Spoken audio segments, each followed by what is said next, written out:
لا الہ الا اللہ لا الہ الا اللہ توحید-sunnat.com لا الہ الا اس ویب سائٹ پر ملاحظہ فرمائیے ممتاز علماء کرام کی تقاریر، درس قرآن و حدیث، اسلامی کتب کا وسیع ذخیرہ، فرقے باطلہ سے مناظرے اور بہت کچھ۔ الا اللہ لا الہ الا اللہ الحمد لله نحمده ونستعينه ونستغفره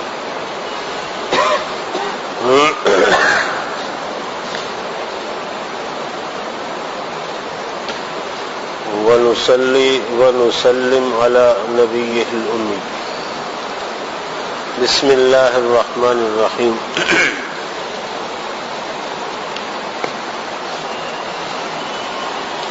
عوام پر توجہ کا اثر ہونے کی وجہ۔ ارشاد: توجہ کا اثر اس پر ہوتا ہے جو اپنے آپ کو محتاج اثر سمجھتا ہو اور اپنے کمال کا مدعی نہ ہو۔ عوام پر توجہ کا اثر ہوتا ہے اور خواص پر نہیں، کیونکہ ان میں احتیاج اور طلب ہی نہیں، تو خود اس کے مدعی ہیں کہ دوسرے ہمارے محتاج ہیں۔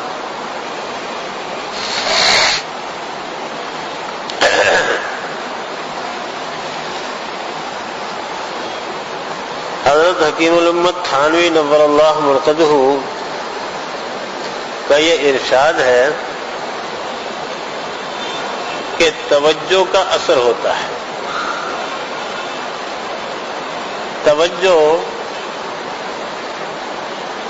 ایک تو عام لفظ ہے، بھائی ذرا توجہ سے سنیے، یہ ہمارا اردو کا لفظ ہے، یعنی غور سے سنیے۔ ایک توجہ ہے جو سلوک و احسان کی اصطلاح ہے۔ وہ توجہ کیا ہے؟ وہ توجہ یہ ہوتی ہے کہ شیخ قبلہ رو ہو کے بیٹھتا ہے اور اپنے مرید کو اپنے سامنے بٹھاتا ہے۔ اس طرح کے شیخ کا دل اور مرید کا دل آمنے سامنے یوں، اور پھر شیخ یہ تصور کر کے بیٹھتا ہے کہ یا اللہ، اس کے دل میں، مرید کے دل میں جو گناہ کا داعیہ ہے، خیال ہے، شوق ہے یا گندگی ہے، یا اللہ نکال دے۔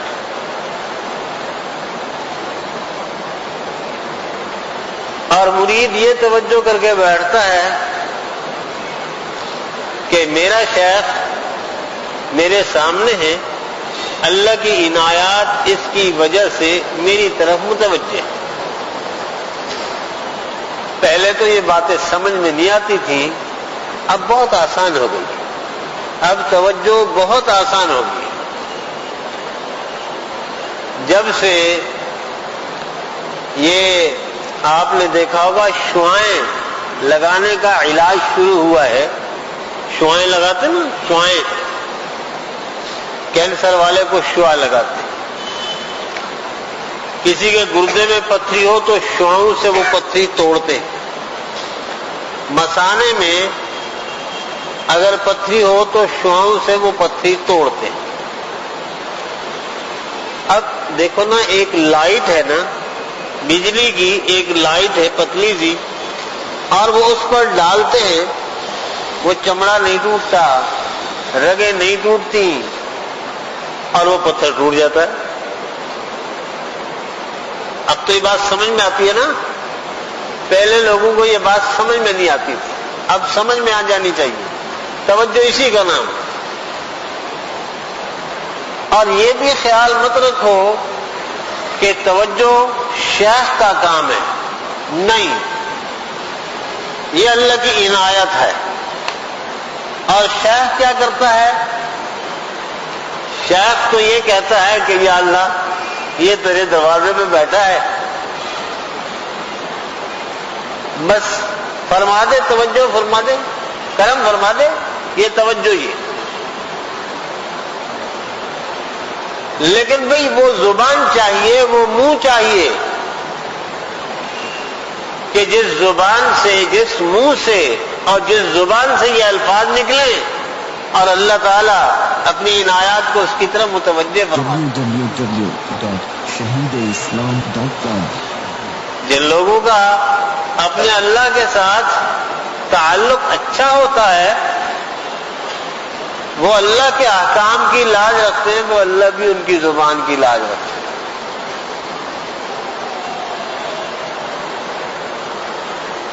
تو یہ توجہ ہے. تو توجہ میں نے کہا ایک تو عام لفظ ہے جو ہماری زبان کا لفظ ہے، اور ایک توجہ کا لفظ تصوف کی اصطلاح ہے جو شیخ اپنے مرید کو دیا کرتا ہے. اردو کا لفظ توجہ کرنا ہے اور تصوف کی اصطلاح میں توجہ دینا ہے. تو گویا اپن شیخ اپنے دل کے بلد کو اس کے دل کی طرف متوجہ کرتا ہے، یہ شعاع ڈالتا ہے، اور اس کے دل کے اندر جو وہ ذرات ہیں، وہ گندگی کے ذرات، گناہوں کے ذرات، وہ جل جاتے ہیں.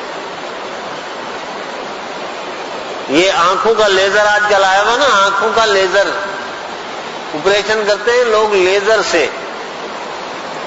وہ جو آنکھیں کمزور ہو گئی اور موٹے موٹے چشمے لگائے پھرتے تھے، اب وہ لیزر کے ذریعے سے اس کا آپریشن کرتے ہیں. یہ وہ لیزر ہے، یہ جو ہے نا یہ لیزر ہے، بشرطے کہ اس سے لیزر کا کام لیا جائے. تو توجہ یہ دل کے لیزر، اپنے دل کے لیزر کو مریض دل کی طرف متوجہ کرنے کا نام ہے. تو فرماتے ہیں کہ توجہ کا اثر ہوتا ہے، توجہ کا اثر ہوتا ہے. جس طرح لیزر کا اثر ہوتا ہے، توجہ کا بھی اثر ہوتا ہے. لیکن ہر ایک کو ہوتا ہے؟ نہیں، ہر ایک کو نہیں ہوتا. ہر ایک کو نہیں ہوتا. بعض پتھر ایسے ہوتے ہیں ڈاکٹر کہتے ہیں یہ شعاؤں سے نہیں ٹوٹے گا بھائی، اس کے لیے تو آپریشن کرنا پڑے گا. ڈاکٹر بھی کہتے ہیں بھائی یہ آنکھیں جو ہے نا یہ لیزر سے صاف نہیں ہوں گی. بھائی ہر ایک کو اثر ہوتا ہے، لیکن بعض لوگ ایسے ہوتے ہیں کہ جن کو اثر نہیں ہوتا.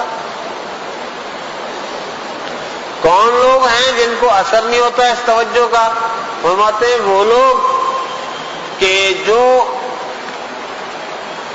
اس توجہ کا اپنے آپ کو مستحق ہی نہ جانے. ڈاکٹر میری آنکھ دیکھ رہا ہے، اس نے فوکس لگایا ہوا ہے، کہتا ہے خبردار پلک نہ جھپکے. اب میں یوں کرتا رہوں، وہ چیک کر سکتا ہے؟ بالکل نہیں کر سکتا. تو جو دل متوجہ نہیں ہے، توجہ کی طرف متوجہ ہی نہیں ہے، ان شعاؤں کی طرف متوجہ ہی نہیں ہے، بھائی اس کو نفع نہیں. اس لیے فرمایا کہ توجہ کا فائدہ عوام کو تو ہوتا ہے. کیوں؟ وہ بیچارے اپنے آپ کو اس کا مستحق سمجھتے، اور اس توجہ کا فائدہ خواص کو نہیں ہوتا، لکھے پڑے جنوں کو فائدہ نہیں ہوتا. کیوں؟ وہ یہ سمجھتے ہیں کہ بھائی ہم تو خود دوسروں کو توجہ دیتے ہیں، ہمیں کون ہے توجہ دینے والا؟ تو جیسے میں نے پہلے عرض کیا تھا کہ دیکھو فائدہ اسی کو ہوگا جو طلب لے کے جائے گا، اور جو طلب لے کے نہیں جائے گا، بڑے سے بڑا بزرگ، بڑے سے بڑا ولی، بڑے سے بڑا قطب، بڑے سے بڑا غوث، بڑے سے بڑا ابدال واز کرتا رہے، نصیحت کرتا رہے، اس کو کوئی فائدہ نہیں۔ www.shahideislam.com اس لیے کہ اس نے برتن ہی نہیں سیدھا رکھا، برتن ہی ٹیڑھا ہے اس کا، الٹا برتن رکھا ہوا۔ تو فرمایا جو اپنے آپ کو محتاج جانے گا اس کو نفع ہوگا، جو محتاج جانے گا وہی تو برتن سیدھا رکھے گا نا۔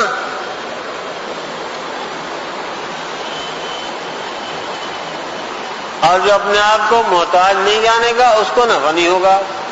تو فرمائے جو پڑھے لکھے لوگ ہوتے ہیں نا، خواص، ان کو نفع اس لیے نہیں ہوتا کہ وہ اپنے آپ کو اس کا محتاج ہی نہیں جانتے۔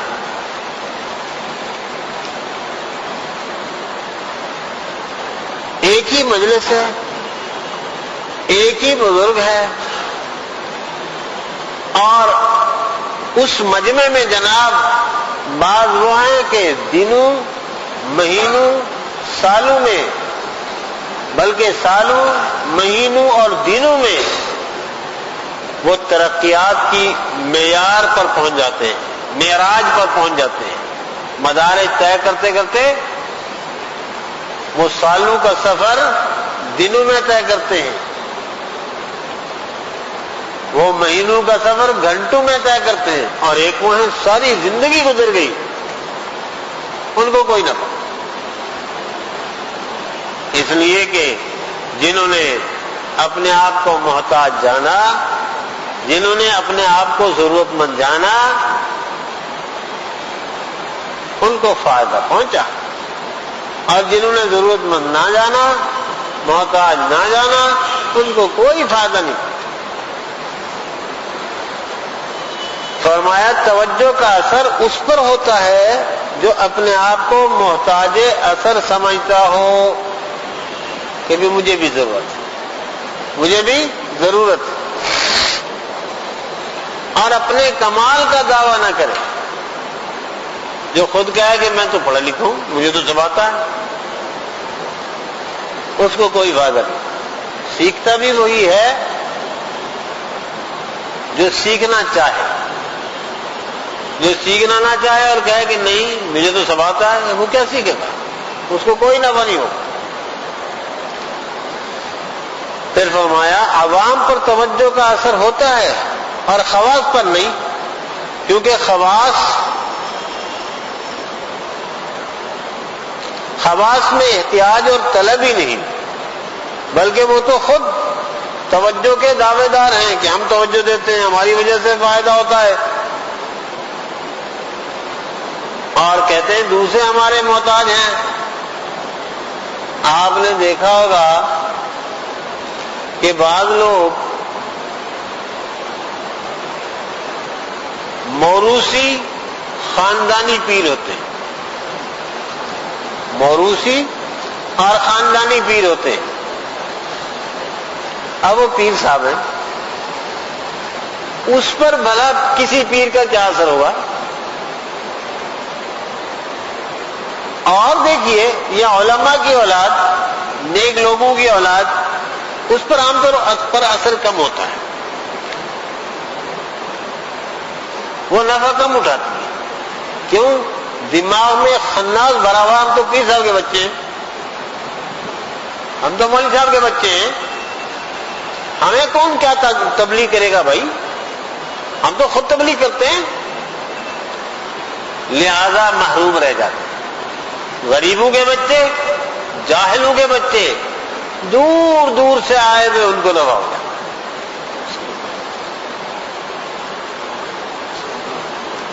یہ قصہ اپنے آپ کو محتاج جاننا، اس ملفوظ کا خلاصہ یہ ہوا کہ اپنے آپ کو مستغنی نہ جانو بھائی، ہاں ہم محتاج ہیں، ہم بیکاری ہیں، یا اللہ تیرے فضل کے بیکاری ہیں، یا اللہ تو فضل فرما دے۔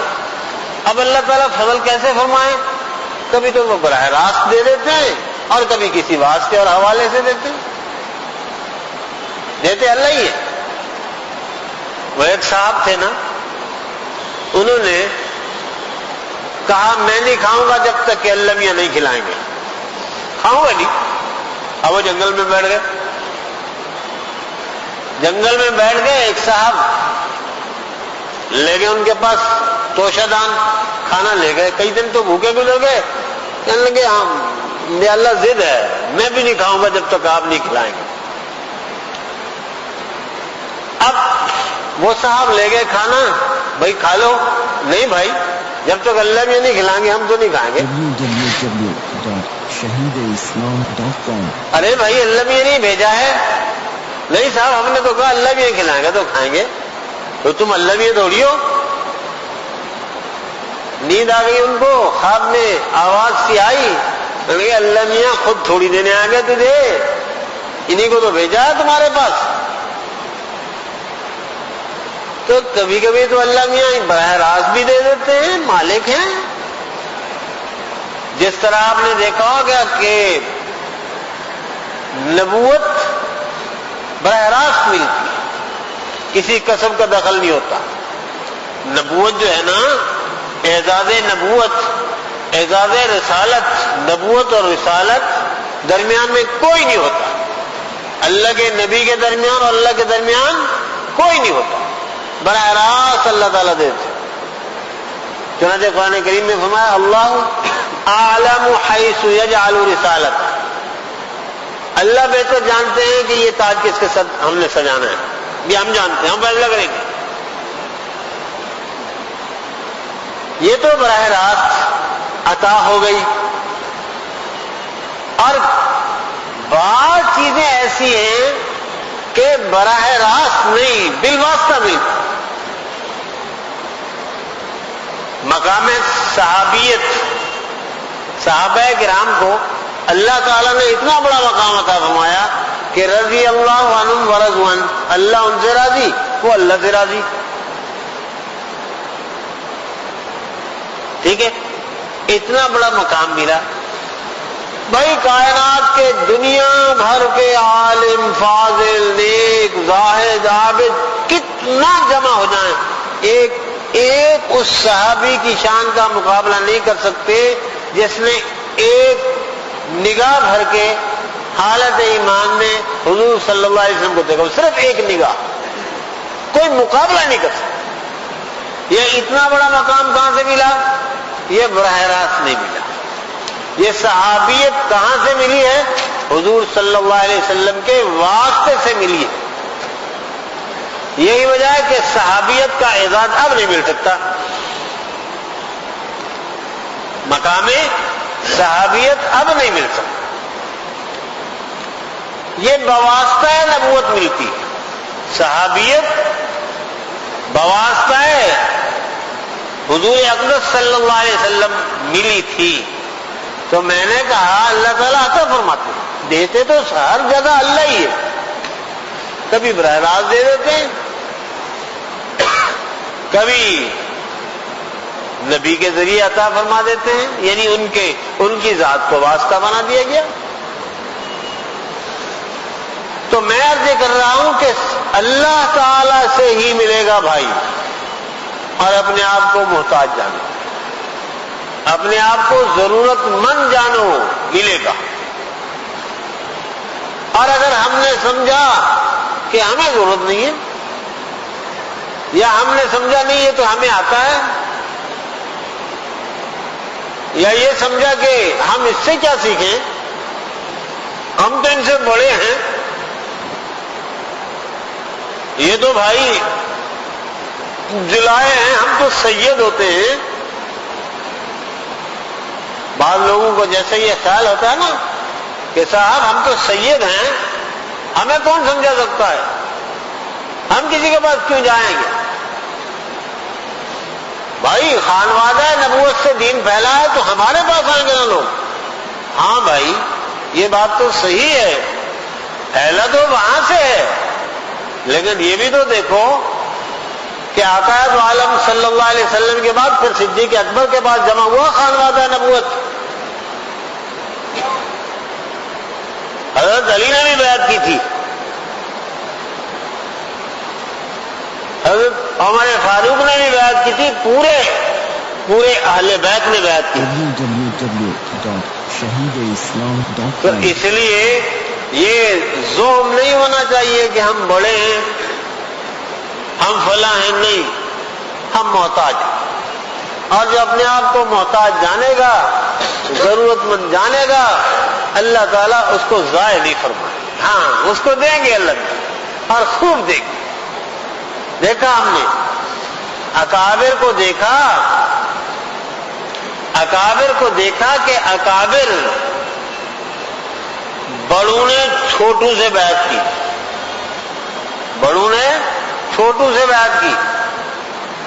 حضرت مولانا سید انور شاہ کاشمیری رحمت اللہ علیہ جو اپنے دور کے محدث عصر تھے، مسئلہ ختم نبوت میں انہوں نے حضرت مولانا سید عطا اللہ شاہ بخاری رحمۃ اللہ کے ہاتھ میں ہاتھ دے کر بیعت کی. اور حضرت مولانا حسین علی رحمت اللہ علیہ خواجہ سراج الدین سے بیعت کی. استاد ہیں، استاد نے شاگرد سے بیعت کی. خواجہ عثمان سے بیعت کی تھی، یا نہیں، خواجہ سراج الدین سے. باپ سے ان کو خلافت حاصل ہے، استاد ہیں اور باپ کے خلیفہ ہیں، لیکن باپ کی وفات کے بعد شاگرد سے بیعت کر لی. شاگرد بھی اسی اپنے ابا کا خلیفہ، استاد بھی انہی کے خلیفہ، لیکن بیعت کر لی. نفس تو نہیں مانتا نا کسی کے ماتحت رہے، ہم بالکل نہیں مانتا. لیکن جو حضرات اپنے نفس کو کڑوی گولی نہیں کھلاتے، وہ بھائی صفرا، یرقان، ہیپیٹائٹس سے نہیں بچ سکتے. اس لیے جو حضرات بچنا چاہتے ہیں وہ کڑوی گولی کھانے کی زحمت ضرور گوارا کرتے ہیں. نفس نہیں چاہے گا یہ کڑوی گولی کھانا کہ ہم کسی کے محتاج ہوں، ہم کسی کے سامنے جا کے گھٹنے ٹیک کے بیٹھے ہیں. ارے اب تک لوگ ہمارے پاس آتے تھے، ہم لوگوں کے دروازے پہ جائیں گے؟ بھائی تمہارے پاس لوگ آتے تھے، تمہاری وجہ سے نہیں آتے تھے، کسی کی وجہ سے آتے تھے، کسی چیز کی وجہ سے آتے تھے. اکابر اور مشائخ کے پاس لوگ جاتے ہیں تو ان کے پاس کچھ دیکھ کے جاتے ہیں، وہاں سے کچھ ملتا ہے. اب تمہارے اندر وہ چیز نہیں رہی تو تمہیں جانا پڑے گا. بڑے سے بڑا دکاندار، ہول سیلر، جب اس کے پاس مال ختم ہو جاتا ہے، جس کے پاس لوگ آتے ہیں تو وہ لینے جاتا ہے کہ نہیں جاتا؟ دین کے اعتبار سے، علم و عمل کے اعتبار سے ہمارے اکابر بڑے تھے، ان کے پاس لوگ آتے تھے. اور ہمارے پاس اب نہیں ہے سرمایہ تو کیوں آئیں گے لوگ؟ پاگل تھوڑی. اس لیے ہم تو بھائی چھوٹے بن کے رہو، اللہ میاں خوب دیں گے، خوب نوازیں گے. تو خلاصہ یہ ہوا، حضرت فرماتے ہیں اپنے آپ کو محتاج جانو، اللہ میاں فضل فرمائیں گے. شیخ کی توجہ بھی اثر کرے گی، شیخ کی دعائیں بھی اثر کریں گی. اور اگر ہم نے سمجھ لیا ہم کامل ہیں، ہم محتاج نہیں ہیں، ہم ضرورت مند نہیں ہیں، نہ شیخ کی توجہ اثر کرے گی اور نہ جناب والا اس سے ہمیں فائدہ ہوگا.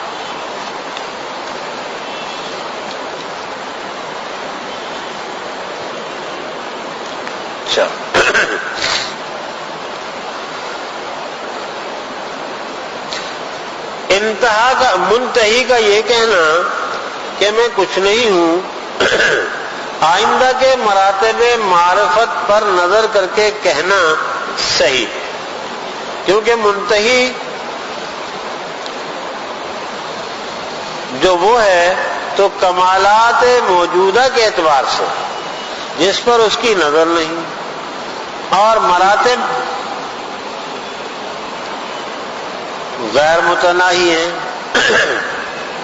چنانچہ حضور صلی اللہ علیہ وسلم کو باوجود عالم الناس اور اعرف الخلق ہونے کے حکم ہے کہ آپ ترقی کی برابر درخواست کرتے رہیے، اس لیے کہ اللہ تعالیٰ فرماتے ہیں حضور صلی اللہ علیہ وسلم کو ارشاد ہے قل رب زدنی علما۔ یہ ایک اشکال ہے اور بڑا عام طور پر پیش آتا ہے۔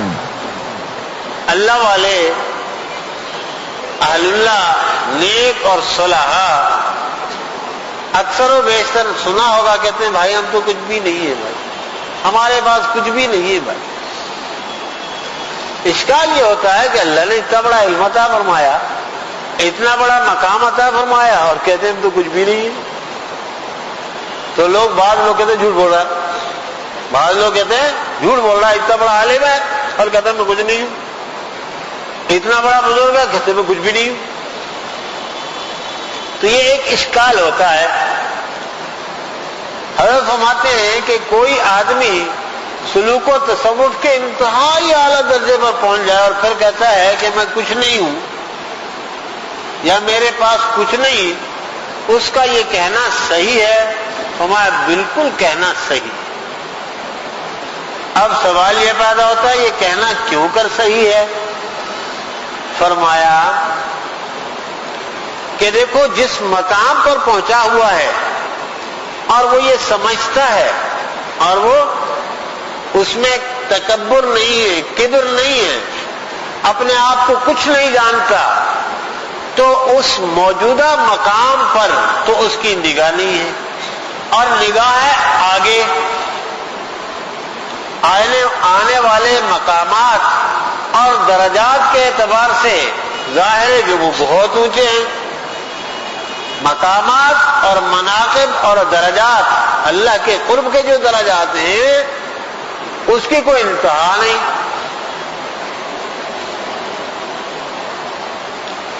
100 منزلہ بلڈنگ ہو، آدمی سیڑھیاں چڑھ رہا ہو، چڑھتے چڑھتے 10 منزل چڑھا یا چلو 20 منزل چڑھ گیا، چلو بھائی 30 منزل چڑھ گیا، اس سے پوچھا بھائی کیا حال ہے؟ چل گئے کامیاں، ابھی تو ابتدا ہے تو ارے نیچے والے نے کہا ارے میاں تم جانتے بھی ہو ہمیں تو نظر نہیں آ رہے، اتنا اونچے ہو تم، کہتے کچھ بھی نہیں بھائی کچھ بھی نہیں۔ اب وہ جو کہہ رہا ہے کہ کچھ بھی نہیں ان درجات کو دیکھ رہا ہے، آگے 70 منزلیں باقی ہیں نا، ان کو دیکھ کے کہہ رہا ہے بھائی میں تو ابھی سے تھک گیا، بالکل نیچے ہوں ابھی تو۔ اور وہ جو بیچارے کہہ رہے ہیں کہ بھائی 30 منزل اوپر والا ہے وہ تو کھڑا ہوا ہے نیچے زیرو پر ہے، اس کو وہ 30 نظر آ رہے ہیں، لیکن جو 30 منزل پر ہے اس کو یہ 30 نہیں نظر آ رہے، اس کو 70 نظر آ رہے ہیں۔ اس لیے فرمایا کہ اکابر یہ جو فرماتے ہیں کہ میں کچھ نہیں ہوں، وہ اپنی موجودہ کیفیت کو تو کچھ سمجھتے ہی نہیں، ورنہ شیطان نے یہی تو کہا تھا کہ میں بہتر ہوں، انا خیر من، میں بہتر ہوں۔ لیکن نبوت نے کیا کہا تھا؟ کچھ بھی نہیں، ربنا ظلمنا انفسنا وان لم تغفر لنا وترحمنا، یا اللہ کچھ نہیں، غلطی ہو گئی۔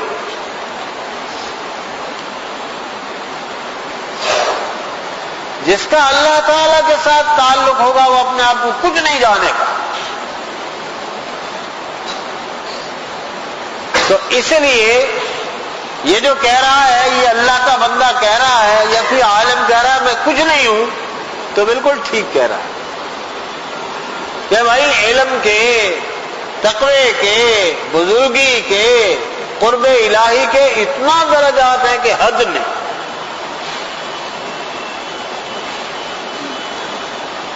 اس لیے فرمایا اس کا یہ کہنا صحیح۔ یہی تو وجہ ہے کہ حضرت صلی اللہ علیہ وسلم کو فرمایا گیا تھا، جبکہ حضرت صلی اللہ علیہ وسلم کائنات کے سب سے بڑے عالم، سب سے بڑے عارف، کیا فرمایا جا رہا ہے؟ قل رب زدنی علما۔ آپ فرمائیے اے اللہ میرا علم زیادہ کر، اے اللہ میرا علم زیادہ کر.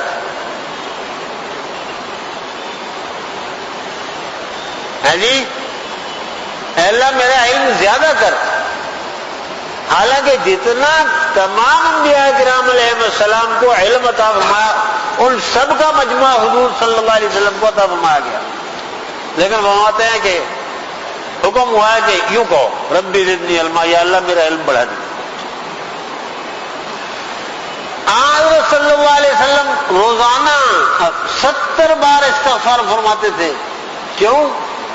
کہ جو اللہ کے ہاں قرب کا مقام ہے صحیح معنی میں جہاں پہنچنا چاہیے دیکھ رہے تھے، اس پر تو ہم پہنچ نہیں پائے، اس لیے استغفار.